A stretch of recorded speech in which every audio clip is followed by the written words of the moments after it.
Assalamualaikum warahmatullahi wabarakatuh dan selamat sejahtera bertemu saya Cikgu Umaira.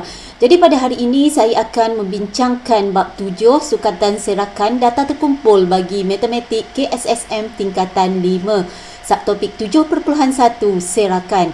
Standard pembelajaran adalah untuk membina histogram dan poligon kekerapan bagi suatu set data terkumpul.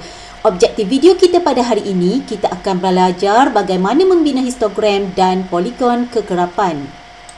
Jadi untuk kita membina histogram mahupun poligon kekerapan, langkah pertama kita perlu memastikan jadual kekerapan adalah lengkap dengan pelbagai maklumat yang diminta oleh soalan seperti saiz selang kelas, sempadan bawah, sempadan atas, had bawah, had atas dan titik tengah. Jadi kita akan belajar dengan melihat contoh soalan sebentar nanti bagaimana kita ingin membina jadual kekerapan yang lengkap. Seterusnya daripada jadual kekerapan yang lengkap, barulah kita boleh melukis graf yang dikehendaki oleh soalan sama ada histogram mahupun poligon kekerapan. Jadi kita lihat soalan contoh 1 dalam buku teks muka surat 199. Set data di sebelah menunjukkan tinggi kepada sentimeter yang terhampir bagi sekumpulan murid tingkatan 5. A. Tentukan selang kelas yang sesuai supaya bilangan kelas menjadi 6. B. Bina jadual kekerapan berdasarkan maklumat di A. Seterusnya, lengkapkan jadual kekerapan tersebut dengan had bawah, had atas, titik tengah, sempadan bawah dan sempadan atas.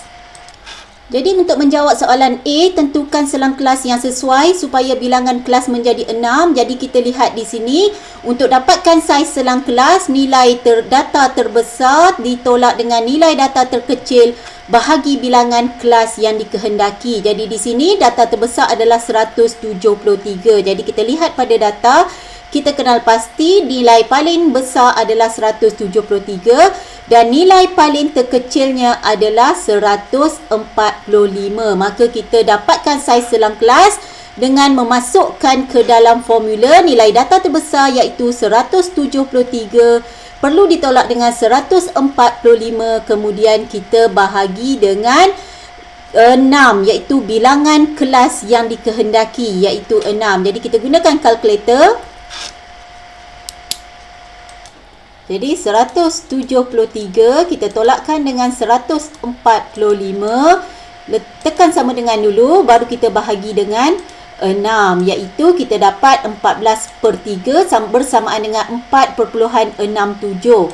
Jadi kita bundarkan tadi 4.7 bermakna saiz setiap selang kelas kita adalah 5. Kita ambil yang menghampiri nombor yang lebih mudah.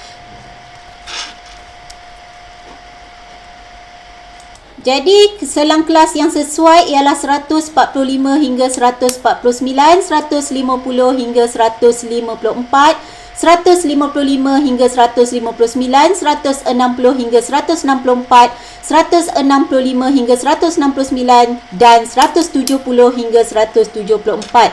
Jadi murid perlu pastikan selang kelas selang kelas pertama kita perlulah ada data yang paling rendah tadi 145 dan selang kelas terakhir perlulah mengandungi data yang paling besar iaitu 173 tadi. Jadi kita ada 6 selang kelas seperti diminta oleh soalan 1, 2, 3, 4, 5, 6 dan saiznya 5. Jadi bagaimana untuk kita semak saiznya 5? Okey, selain daripada kita ada formula, kita boleh guna jari. Jadi, lihat pada video gambar cikgu. Okey, kita nak guna jari. Kita ambil contoh selang kelas yang pertama, 145 hingga 149. Jadi, 145, satu jari. Jari kedua, 146, 147, 148, 149. Jadi saiz selang kelasnya adalah 5 kerana kita menggunakan 5 jari daripada had atas hingga had bawah setiap selang kelas. Jadi itu adalah untuk menjawab soalan A. Seterusnya soalan B tadi, kita perlu binakan jadual kekerapan berdasarkan maklumat di A. Seterusnya lengkapkan jadual kekerapan tersebut dengan kesemua yang diminta oleh soalan. Jadi jadual kekerapan mestilah mengandungi selang kelas, kekerapan dan ini yang diminta oleh soalan B tadi. Kita perlu isikan had bawah, had atas, titik tengah, sempadan bawah dan sempadan atas bagi setiap kelas. Jadi langkah pertama, cikgu akan ajarkan bagaimana untuk kita isikan kolom kekerapan bagi setiap selang kelas. Mudah sahaja. Kita lihat selang kelas pertama 145 hingga 149.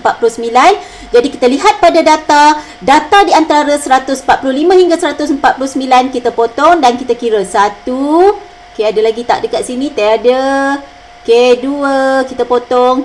Okey, 2 sahaja. Jadi kita isikan 2. Penting untuk kita potong supaya kita tidak salah kira. Potong sambil kita mengira. Okey, untuk yang kedua 150 hingga 154. Jadi kita lihat di sini 150 hingga 154. 1. Okey, 2, 3. Okey, bermakna kita hanya ada 3. Seterusnya 155 hingga 159. Okey, 1, 2. Okey, 3, 4, 5, 6. Jadi kita ada 6 kekerapan. 160 hingga 164. Jadi kita lihat baris ini tiada. Okey, 1, 2, 3, 4, 5. Okey, kita potong supaya kita boleh semak semula ya. Okey, mudah kalau ada yang tertinggal. So 165 hingga 169. 1, 2, 3. Okey, 3 sahaja. Dan yang terakhir 170 hingga 174. So ada 1 sahaja yang belum diisi. Okey, jadi kita dah berjaya isi kotak kekerapan. Seterusnya bagaimana untuk kita isi had bawah? Lihat apa itu had bawah di sini. Had bawah ialah nilai terkecil dan had atas nilai terbesar dalam setiap selang kelas. Jadi setiap selang kelas kita tengok kelas pertama nilai terkecilnya 145. Jadi itulah had bawah dan nilai terbesarnya adalah 149. Jadi kita ulang untuk setiap selang kelas. Dan yang terakhir dekat sini, nilai paling kecilnya adalah 170 untuk selang kelas yang terakhir. Nilai paling besarnya adalah 174. Jadi kita dah berjaya mengisi had atas dan had bawah sambil kita tahu apakah itu had atas dan had bawah. Okey, bagaimana untuk mencari titik tengah? Cikgu akan tunjukkan 2 cara. Okey, cara yang pertama menggunakan formula. Jadi kita lihat ini formula untuk dapatkan titik tengah iaitu had bawah tambah had atas bahagi 2. Jadi kalau kita pertimbangkan untuk selang kelas yang pertama, kita guna terus kalkulator untuk lebih mudah. Jadi anda akan lakukan perkara yang sama di dalam peperiksaan. Jadi untuk had bawah, okey, cikgu kesinikan sikit supaya kita nampak. Okey, had bawah di sini adalah untuk selang kelas pertama 145. Tambah had atasnya adalah 149. Jadi murid-murid tekan sama dengan dulu. Jangan terus tekan bahagi 2 sebab ini dalam bentuk pecahan. Jadi kesilapan apabila murid terus tekan bahagi, dia akan follow board mas, dia akan selesaikan bahagi dulu. Kemudian baru kita tekan bahagi 2. Kemudian kita dapat jawapan 147. Jadi kita boleh isi jawapan kita 147. Jadi selain daripada itu, kita boleh guna jari. Contoh 150 hingga 154. Kita tahu selang kelasnya tadi 5 jari. Jadi kita lihat yang duduk jari tengah nombor berapa. Jadi 150, 151. Boleh tengok gambar saya ya. Saya sedang buat demonstrasi. 152. Jadi yang duduk 5 jari yang berada di jari hantu iaitu jari tengah adalah 152. Jadi itulah titik tengah untuk selang kelas ini. Jadi kita boleh ulang langkah yang sama. Pilihlah yang mana bersesuaian dengan anda untuk kita lengkapkan kesemuanya. Jadi kita dah lengkapkan untuk kesemua titik tengah bagi setiap selang kelas tadi. Seterusnya cikgu akan bincangkan pula untuk dapatkan sempadan bawah dan sempadan atas. Jadi sempadan bawah, kalau kita lihat formula di sini, had atas kelas sebelumnya. Jadi kita pertimbangkan untuk selang kelas pertama, walaupun tiada di sini tapi kita tahu kelas sebelumnya kita ada, okey, sebelum 145 ada 144 dan saiz selang kelasnya tadi 5. Jadi lihat gambar saya pada video. Jadi kita mengundur 144, 143, 142, 141, 140. Jadi selang kelas sebelumnya kita ada selang kelas 140 hingga 144. Datanya tiada di sini bermakna kekerapannya kosong. Jadi untuk kita cari sempadan bawah, dia kata had atas kelas sebelumnya. Okey, untuk kita dapatkan sempadan bawah selang kelas pertama, had atas kelas sebelumnya adalah 144 ditambah had bawah kelas itu. Jadi had bawah kelas itu adalah 145, kemudian bahagi 2. Jadi kita guna kalkulator saintifik. 144 tadi ditambah 145. Okey, totalkan dulu baru tekan bahagi 2. Jadi kita dapat 144.5. Jadi cikgu ulang di sini. Kita dah dapatkan selang kelas yang ini. Kita lihat had bawahnya 160. Kita tolak 0.5. Jadi kita akan dapat 159.5. Selain daripada kita menggunakan formula seperti saya tunjuk yang pertama tadi. Jadi samalah juga dekat sini. Kita akan dapat 164.5. Dan yang terakhir 170. Jadi kita tolak 0.5. 169.5. Jadi ini petua disebabkan nombornya adalah tiada tempat perpuluhan, kita kira 1 ya. Jadi kalau macam ni 10.5 hingga 11, satu tempat perpuluhan, kita akan tolak 0.05. Okey. Okey, sekarang kita nak kira sempadan atas pula. Jadi bagaimana nak kira sempadan atas? Kalau menggunakan formula had atas kelas itu, jadi kita nak cari sempadan atas dalam kelas pertama. Had atas kelas itu 149. Okey, so 149 tambah had bawah kelas selepasnya. Kelas selepasnya had bawahnya adalah 150. Jadi 149 tambah 150 bahagi 2, kita dapat 149.5. Atau tekan kalkulator, 149 tambah 140, tekan sama dengan dulu. Baru kita tekan bahagi 2 atau petuanya di sini. Kita tengok cikgu nak ajar petua untuk selang kelas yang kedua. Kita nak dapatkan sempadan atas dia. Okey, petua dia di sini. Kita tengok selang kelas ini. Tengok had atas dia. Sebab sempadan atas, kita tengok had atas dia. Jadi had atas dia, untuk dapatkan sempadan atas, had atas selang kelas itu, saya ringkaskan HA. Kita tambah 0.5 supaya menjadi sempadan dia dengan kelas berikutnya. Jadi kita akan dapat 154.5. Sama macam had sempadan bawah tadi, had bawah kita tolak 0.5. Okey, so seterusnya kita boleh lengkapkan. Jadi kita telah lengkapkan jadual kekerapan dengan nilai yang diminta oleh soalan tadi, had bawah, had atas, titik tengah, sempadan bawah dan sempadan atas. Jadi ini adalah jawapan yang lengkap bagi contoh 1, soalan A dan B. Seterusnya, bagaimana pula kita ingin menentukan saiz selang kelas? Jadi bagi suatu data terkumpul dalam selang kelas yang seragam, saiz selang kelas boleh dihitung dengan 2 kaedah, iaitu yang pertama, beza antara had bawah atau had atas bagi 2 kelas yang berturutan. Jadi yang ni sebenarnya susah dan bukan susah, kadang-kadang agak mengelirukan. Jadi saya cadangkan guna kaedah yang kedua, iaitu sempadan atas kelas itu tolak sempadan bawah kelas itu. Iaitu kalau kita ambil selang kelas pertama tadi, okay, sempadan atas kelasnya adalah 149.5, tolak sempadan bawahnya 144.5. Jadi kita dapat saiz selang kelasnya ataupun 5. Ataupun lebih selamat, jangan guna kaedah 1. Kalau kita nak guna juga, kita guna alternatifnya, iaitu mengguna jari. Iaitu kita guna jari, kita tahu had selang kelas yang pertama tadi, okay, 145 hingga 149. Jadi boleh rujuk video pada gambar saya. 145, okay, 146, 147, 148, 149. Jadi kita menggunakan 5 jari. Jadi itu juga antara kaedah bagaimana kita mendapatkan saiz selang kelas. Seterusnya kita tahu daripada jadual kekerapan juga kita boleh dapatkan kekerapan longgokan. Jadi iaitu kekerapan longgokan suatu selang kelas adalah hasil tambah selang kelas itu dengan jumlah kekerapan kelas-kelas sebelumnya. Jadi kita boleh lebih faham dengan melihat soalan contoh 2 di dalam buku teks muka surat 200. Bina jadual kekerapan longgokan daripada jadual kekerapan di bawah. Jadi bagaimana untuk kita lengkapkan kekerapan longgokan? Okey, kita dapati 10 hingga 19 tahun kekerapannya adalah 4. Jadi kekerapan longgokan untuk selang kelas yang pertama kita longgokkan dulu. Okey, sebab baru permulaan.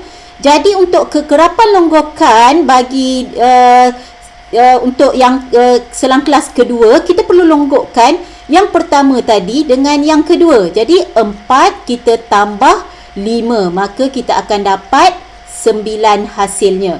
Jadi seterusnya untuk kekerapan longgokan seterusnya 9 kita tambah 8. Jadi 9 tambah 8 hasilnya adalah 17 kekerapan longgokan bagi selang kelas ketiga. Jadi seterusnya kita longgokkan lagi, iaitu dengan kekerapan 3 selang kelas tadi, kekerapan longgokan 3 selang kelas tadi 17 tambah kekerapan selang kelas yang keempat.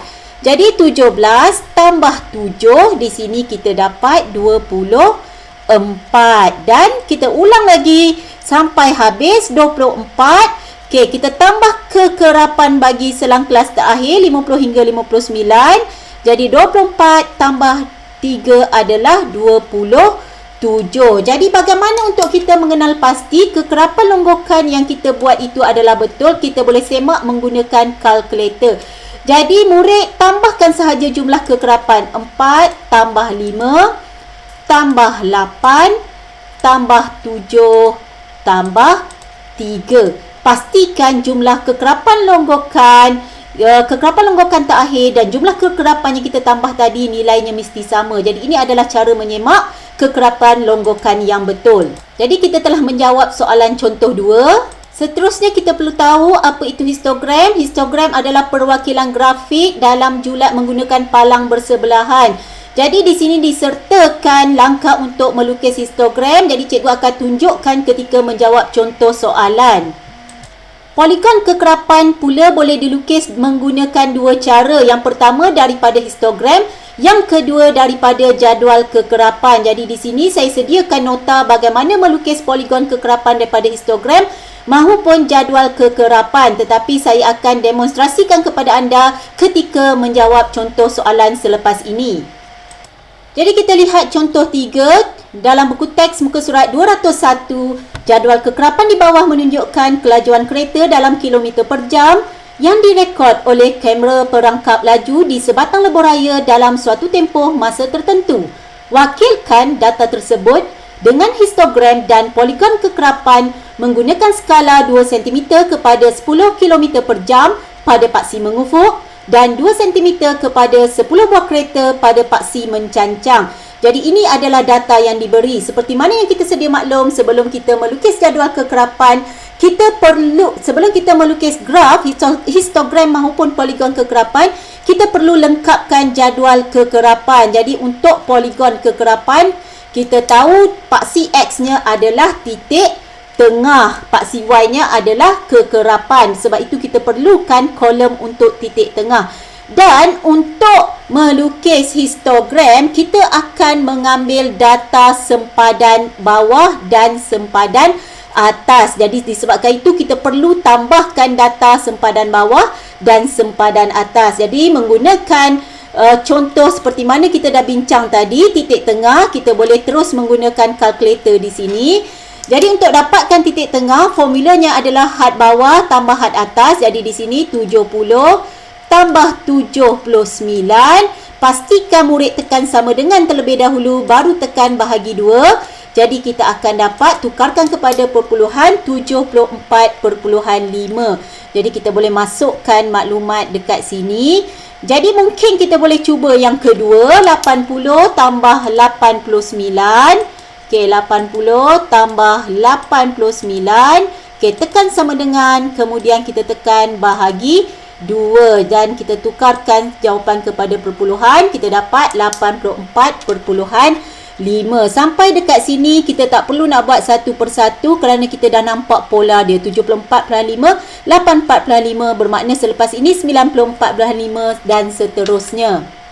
Seterusnya kita nak dapatkan sempadan bawah, boleh guna formula atau cikgu lebih mudah menggunakan tips sebentar tadi. Kita tahu ini adalah suatu nombor bulat, sempadan bawahnya kita akan ambil had bawah kita tolak dengan 0.5. Jadi 70 tolak 0.5, 69.5. Jadi kita akan lakukan untuk kesemuanya. Jadi kita dah dapat sempadan bawah, kemudian kita cari sempadan atas. Okey, sempadan atas kita ambil had atas, kita campur 0.5.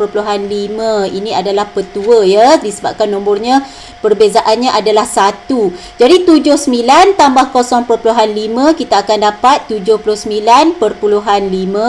Okey, 89 tambah 0.5, 89.5. Seterusnya kita akan lengkapkan sehingga habis. Jadi apabila kita dah ada jadual kekerapan yang lengkap dengan maklumat soalan yang penting untuk kita lukis graf, maka kita boleh mula melukis. Yang pertama, kita lukis dulu histogram di sini. Jadi untuk melukis histogram, kita lihat kaedah seperti mana pada awal perbincangan tadi. Cari sempadan bawah dan sempadan atas setiap selang kelas. Jadi kita dah cari tadi dan kita telah bincangkan bagaimana. Sekarang kita berada pada langkah 2, iaitu pilih skala yang sesuai pada paksi mencancang dan paksi mengufuk. Jadi kita bina paksi X dan paksi Y terlebih dahulu. Paksi X kita adalah laju dalam unit kilometer per jam dan paksi Y kita adalah bilangan kereta.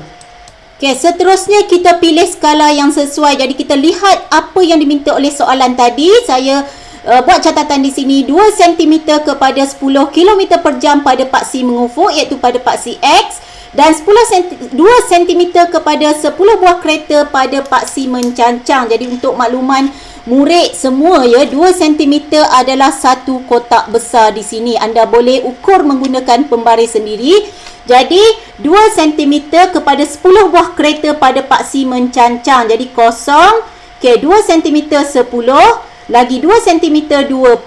Kita tengok berapa maksimum kita. Nilai bilangan kereta maksimum kita adalah 30. Jadi memadai sehingga 30 untuk bilangan kereta pada paksi Y. Jadi untuk paksi X, iaitu untuk laju kita tadi, okey, 2 cm juga kepada 10. Jadi kita tahu untuk lukis histogram kita akan ambil, okey, paksi X ini sebenarnya adalah nilai sempadan kelas. Jadi walaupun 2 cm kepada 10 km per jam, kita pastikan untuk yang pertama mestilah mengandungi data yang paling kecil tadi, iaitu 69.5. Jadi kita letakkan 69.5.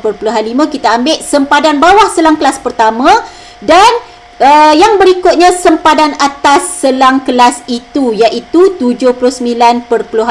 Kita tahu ianya adalah satu kotak-kotak sebentar nanti. Jadi untuk seterusnya, okey, kita akan ambil semua nilai sempadan atas. Okey, yang pertama sahaja kita ambil sempadan bawah. Kenapa? Saya akan terangkan. Jadi kita isi 89.5 di sini. Jadi saya akan terang 69.5 adalah sempadan bawah selang kelas pertama, sempadan atasnya adalah 79.5.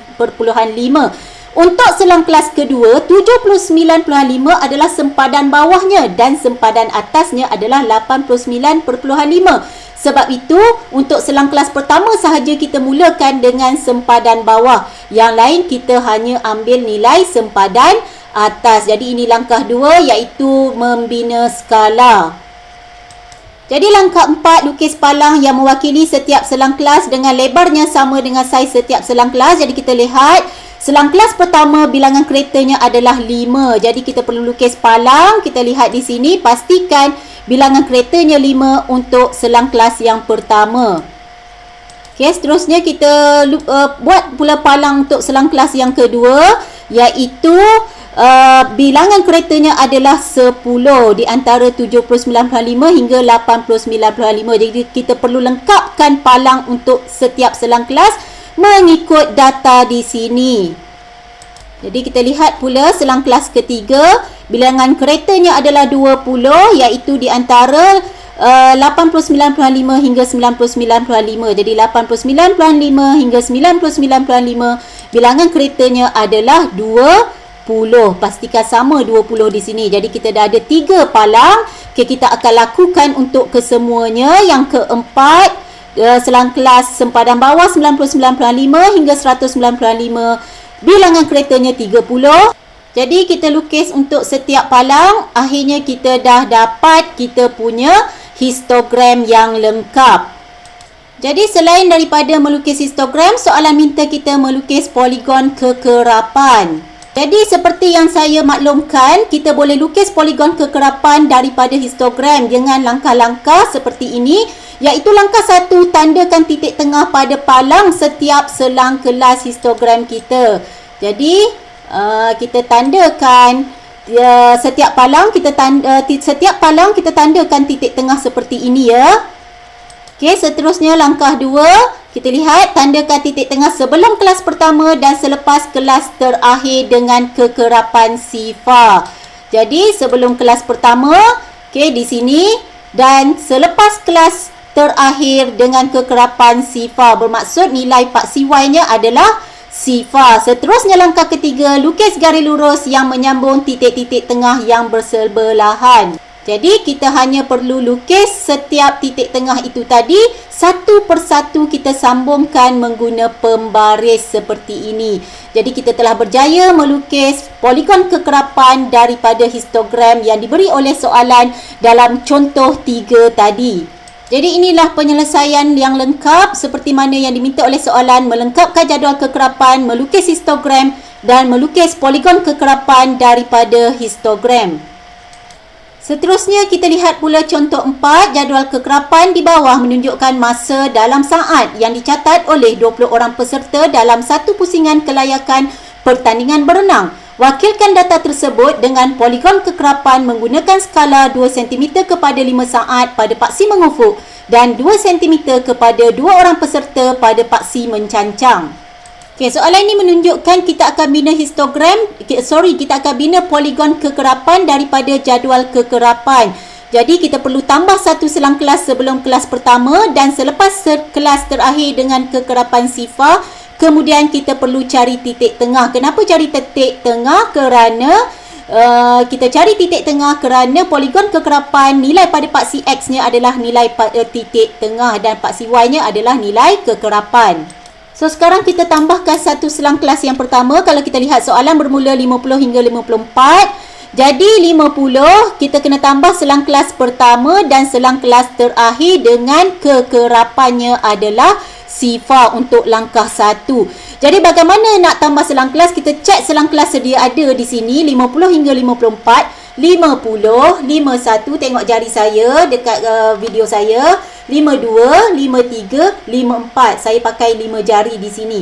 Bermaksud selang kelas sebelumnya 50, sebelumnya ada 49. Jadi kita akan mengundur 5 jari. 49, 48, 47, 46, 45. Jadi ini adalah sebab kenapa kita dapat 45 hingga 49. Begitu juga kita menggunakan kaedah yang sama. 74, berikutnya ada 75, guna 5 jari bermakna selang kelas yang terakhir 75 hingga 79 dengan kekerapan kosong. Jadi untuk mencari titik tengah, selain daripada menggunakan formula, tadi cikgu juga telah berikan petua menggunakan jari. Kita tahu apabila saiz selang kelasnya tadi adalah 5, kita akan ambil nilai di tengah-tengah, jari tengah. Jadi 45, 46, 47. Bermaksud 47 lah nilai titik tengah. Jadi kita lakukan untuk setiap selang kelas. Okey, jadi kita dah selesaikan jadual kekerapan. Jadi langkah 1, langkah 2 telah selesai. Jadi kita akan mulakan melukis poligon kekerapan dengan langkah ketiga. Jadi kita lihat langkah 3, kita akan pilih skala. Sebelum itu kita akan bina dulu paksi X dan paksi Y yang sesuai dengan soalan, iaitu bilangan peserta pada paksi Y dan bilangan unit masa pada paksi X. Okey, seterusnya kita akan pilih skala yang sesuai. Kita lihat dalam soalan tadi 2 cm kepada 5 saat kepada paksi mengufuk. Jadi kosong paksi mengufuk sebenarnya adalah nilai titik tengah di sini. Jadi kita perlu pastikan nilai titik tengah paling minimum berada pada yang pertama, pada skala pertama, iaitu 47. Jadi disebabkan 2 cm adalah 5 saat, jadi satu kotak besar ni 47 tambah 5, berikutnya kita akan dapat 52 saat. Ataupun kita boleh follow sahaja di sini. Jadi pastikan kita membina skala yang mengikut soalan serta pastikan data kita ada yang paling minimum dan paling maksimum seperti jadual kekerapan. Seterusnya, paksi Y 2 cm kepada 2 orang peserta pada paksi mencancang. Jadi kita lihat maksimum kita adalah 6. Jadi setiap 2 cm diminta 2 peserta. Seterusnya 2 cm lagi 4, kemudian 6. Sebab sampai 6 sebab data maksimum kita hanya 6 orang sahaja. Jadi kita dah bina paksi dan skala yang sesuai. Seterusnya kita akan plot, tandakan titik tengah dengan kekerapan yang sepadan atau kita plot graf. Jadi langkah keempat, plot graf. Bagaimana kita ingin plot? Kita lihat, bilangan peserta paksi Y kosong, titik tengahnya 47. Jadi 47 kosong di sini. Seterusnya 52 2. Jadi kita lihat 52 2, kita tandakan. 57 3. 3 adalah tengah-tengah di antara 2 dan 4. Kemudian 62 6, kita tandakan. 67 5. 5 masih lagi tengah-tengah. Kita dah tanda 67 adalah 5. Lihat di sini. Seterusnya 72 adalah 4. Pada masa 72 4 di sini. So 72 4, dan yang terakhir 77 paksi X, paksi Y nya adalah sifar. Jadi langkah 4, plot graf ataupun tanda titik tengah kekerapan yang sepadan. Seterusnya kita sambungkan titik tengah dengan garis lurus. Jadi kita pastikan garis setiap titik tengah ini satu persatu menggunakan pembaris, dan akhirnya kita dapat hasil histogram, hasil poligon kekerapan yang diminta oleh soalan contoh 4 sebentar tadi. Jadi inilah skema jawapan contoh 4, sama seperti perbincangan kita sebentar tadi. Jadi setakat ini sahaja. Saya harap video ini mampu membantu semua yang menonton dalam proses belajar bagaimana membina histogram maupun poligon kekerapan. Dapatkan video seterusnya, kita akan belajar bagaimana mentafsir histogram dan poligon kekerapan. Sekian, terima kasih untuk kali ini.